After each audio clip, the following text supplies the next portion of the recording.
con la intención más bien de que el ISPOL pueda presentarse como potencial víctima en este caso y podamos recuperar estos recursos.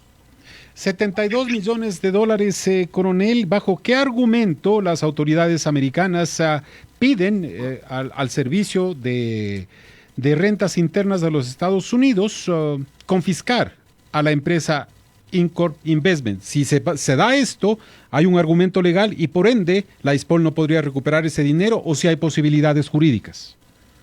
Sí hay posibilidades jurídicas porque el mismo documento del Departamento de Rentas Internas norteamericano plantea la posibilidad de que las personas que se consideren potenciales víctimas puedan presentarse ante la Corte. Pero además es fundamental que se comprenda que esta es una demostración más de que la justicia norteamericana ya tiene claramente identificado al señor Jorge Cherres Miño y a todos los demás cómplices que actuaron en este mega atraco que le infirió graves consecuencias al erario del ISPOL, cercano a los 950 millones de dólares, porque recordemos que el Departamento de Rentas Internas lo que plantea es una investigación de lavado de activos, es decir, para los norteamericanos está claramente estipulado que hubo un mega fraude en algún otro lugar, en este caso tendremos que mostrar que es en el caso del ISPOL, y que esos recursos fueron lavados en la justicia, en el territorio norteamericano.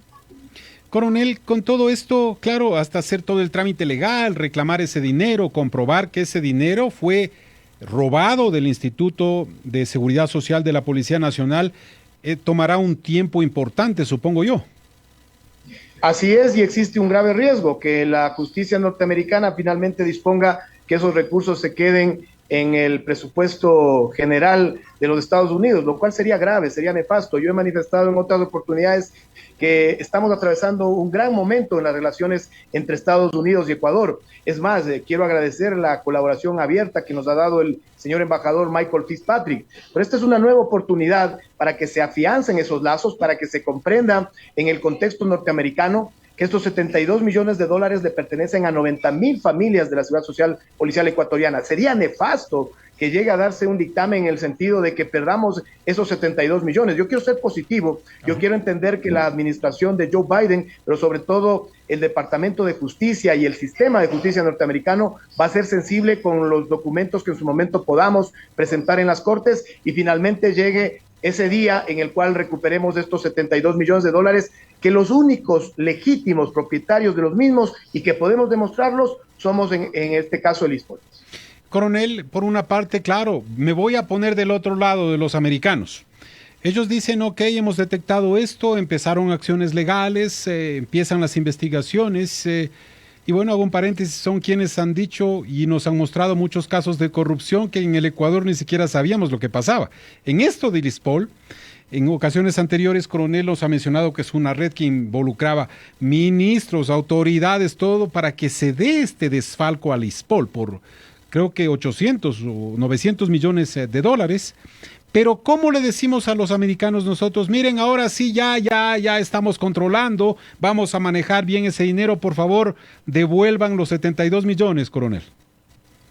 Los norteamericanos realmente saben muy bien lo que pasa en el mundo y ellos están claros del cambio radical, sustancial que se ha dado no solamente al interior del ISPOL, sino sobre todo en las autoridades gubernamentales. Ellos no por nada ofrecen una recompensa de 5 millones de dólares por los autores intelectuales del asesinato de Fernando Villavicencio. No por nada 7 senadores norteamericanos presentan un pedido al presidente Joe Biden para que sea sancionado un prófugo de la justicia ecuatoriana que además fue expresidente de la República. En ese sentido, hay una diferencia sustancial, por ejemplo, con el caso Petroecuador, en el cual no se le admitió como víctima a esa institución. ¿Cuál es la diferencia? Que el ISPOL sí puede presentarse, que nosotros hemos identificado a esos malos funcionarios que al interior del ISPOL participaron de esta estela de corrupción. No solo eso, hemos presentado acusaciones particulares, que el sistema de justicia ecuatoriano le quede debiendo al ISPOL y hasta el momento no existe un sentenciado, es otra cosa, pero el ISPOL como tal ha dado señales de transparencia. Hemos implementado la norma ISO 37001 antisobornos y somos la única, escúchame bien, Rommel, la única institución pública o privada de Sudamérica que tiene simultáneamente implementados tanto la norma 37001 antisobornos como la 37301 de cumplimiento. Es decir, tenemos argumentos de sobra para demostrarle a la justicia norteamericana que estamos en un proceso de cambio, de transformación, de fortalecimiento de la seguridad social policial, pero que esos 72 millones de dólares se requieren para el pago de pensiones de los policías, de esos mismos policías que entregan su vida precautelando la seguridad de los ecuatorianos, pero también impidiendo que llegue droga al territorio norteamericano. Eso por una parte, coronel. Sin embargo, hagamos un balance general de los cuántos millones fueron tomados, desfalcados del ISPOL y cuánto se ha recuperado hasta el momento, sin contar esos 72 millones. Del cálculo inicial de la afectación, que llegaba a casi 950 millones de dólares, hemos recuperado hasta el momento 348 millones de dólares, que es una cifra récord a nivel nacional e internacional. Nos constituimos ya en un ejemplo de recuperación de valores de la corrupción, y lo que queremos es seguir aumentando esta cifra. Mire que nos faltan 600 millones de dólares, y a mí me preocupó que en el debate presidencial ninguna de las dos opciones se hayan referido a este megatraco. No pierdo la esperanza que a partir del 16 de octubre el candidato ganador se preocupe del ISPOL, porque si vamos a exigir seguridad al interior del país, ¿cómo podemos esperar que los policías trabajen tranquilos si tienen la incertidumbre del estado financiero de su seguridad social? Indudable, coronel, con todo esto, ¿usted cree que la justicia ecuatoriana está avanzando en esto? Porque claro, algún rato conversamos y es una red para que se haya dado ese desfalco de casi 1.000 millones, o sea, imagínense, 1.000 millones de dólares. No estamos hablando de 50.000, 60.000, 100.000, 1.000 millones de dólares. Lastimosamente enfrentamos al crimen organizado en sus diferentes manifestaciones. Una de ellas es la capacidad que tienen de cooptar al sistema de justicia. En ese sentido, yo siempre he manifestado que le queda debiendo el sistema de justicia ecuatoriano al ISPOL. El caso más avanzado es el juzgamiento de Alejandro Paulson, que es un mando medio y hasta operativo de las empresas Delco, Recuagar y Fertisolubles. Los grandes ejecutivos, Iván Gad Goldstein y también Enrique Huerta, están en Estados Unidos paseándose libremente. Por allá también tenemos a un exministro del Interior cuya actual esposa tiene un spa y que recibió $327,000 de Jorge Chérez.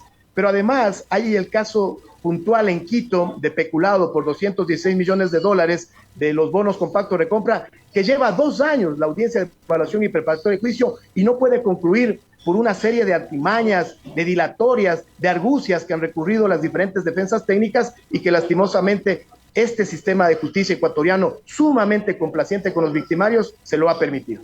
Ahora, si Jorge Chérez, según dicen varios medios, se encuentra residiendo en México, salió, claro, rápido de los Estados Unidos, coronel, por las acusaciones, lo que pudo haber pasado en este caso ISPOL con la justicia norteamericana. ¿Qué se está haciendo, sabe usted, como nación, como Ecuador, qué estamos haciendo con México para tratar de que Jorge Chérez rinda cuentas a la justicia? Como justicia, en el caso de Ecuador, se emitieron las órdenes internacionales de detención para Jorge Chérez Miño a través de Interpol. Eso lo hizo una jueza valiente como la jueza Yanela Norris en su momento, que estaba a cargo del caso. Esto fue transferido a la Corte Nacional de Justicia. El doctor Iván Saquicela ya emitió el pedido formal a Cancillería Ecuatoriana, y Cancillería Ecuatoriana, en el periodo del doctor Juan Carlos Holguín, ya entregó este pedido a la Cancillería mexicana. Estamos conscientes que es un proceso interno de la justicia mexicana que puede llevar hasta un máximo de 18 meses, pero en el fuero personal yo preferiría que sea la justicia norteamericana la que pueda llevarse a Jorge Chérez Miño. Recordemos que ellos ya lo tienen declarado prófugo de la justicia por haber infringido la normativa de la FCPA, es decir, la Ley contra Prácticas Corruptas en el Extranjero, por sus siglas en inglés. Y yo prefiero, la verdad, que vaya a Estados Unidos, que sea investigado, que sea sentenciado y luego lo manden al Ecuador, porque si viene en primer lugar al Ecuador, va a acogerse a un trato igualitario con los otros procesados que solamente tienen presentación periódica y provisoria, y va a pasearse libremente en las calles y avenidas del Ecuador. Lo que usted me dice, coronel, es no confiar en la justicia de acá, ¿o estoy mal? Claro, y si con la justicia ecuatoriana no hay que dormir con un ojo, sino con 2 ojos abiertos. A veces existen, y tengo que reconocer, jueces y juezas muy valientes, fiscales decididos que arriesgan inclusive su integridad para estas investigaciones, pero lastimosamente el análisis y el resumen final que podemos hacer del sistema de justicia ecuatoriano es que 3 años después denuncias, no tenemos un solo sentenciado, cuando en Estados Unidos hay 2 autores confesos debidamente sentenciados y ya están inclusive en la fase de recuperación de capitales, como es el caso puntual de esta entrevista por los $72 millones. Coronel, sé que está ya a punto de viajar ya mismo y con esta pregunta finalizo. ¿Usted cree que la justicia americana, me han dicho varios entendidos en la materia, ellos no dicen nada, ellos avanzan lentamente, pero van captando todas las pruebas y al final ya ponen, ya de que tienen todo, ahí sí ponen toda esa maquinaria para llevar ante la justicia a quienes han cometido actos como el de Lispol, por ejemplo? Sí, es un sistema de justicia que no podrá ser perfecto, pero que es mucho más maduro que el nuestro, es robusto, tiene mucha institucionalidad. Allá la Fiscalía, el Departamento de Justicia y las Cortes tienen la independencia suficiente para saber manejarse y hacerlo de una manera adecuada. No son perfectos, también cometen errores, también tienen ciertas injerencias, existe la presencia del lobby judicial, pero en comparación con el sistema de justicia ecuatoriano, créame que me da sana envidia y sobre todo en el tema puntual del Lispol nos han dado lecciones grandísimas de cómo debe enfrentarse la lucha contra la corrupción. ¿Tienen alguna asesoría internacional de algún lobby de abogados para hacer este trámite en los Estados Unidos de los 72 millones? Así es, meses atrás ya logramos firmar el contrato con el consorcio Expertise Gideon Fisher, que Gideon Fisher tienen origen israelí, pero además tienen unos asociados en Miami que son Kendall Burton, y ellos son los que están en este momento analizando la estrategia jurídica más conveniente para los intereses del Lispol, y cuando la definamos, nosotros les informaremos cuáles serán los pasos siguientes que realizaremos. Listo, palabras del coronel Renato González, director del Instituto de Seguridad Social de la Policía Nacional. Coronel, que tenga un buen viaje, gracias por haber estado en Camino a Casa. Gracias a usted, Rommel, y un saludo a todos los ecuatorianos. Bendiciones. Gracias, las 17 horas 22 minutos. Camino a Casa por Única 94.5. Nosotros no somos acartonados, nos gusta el estilo natural. Camino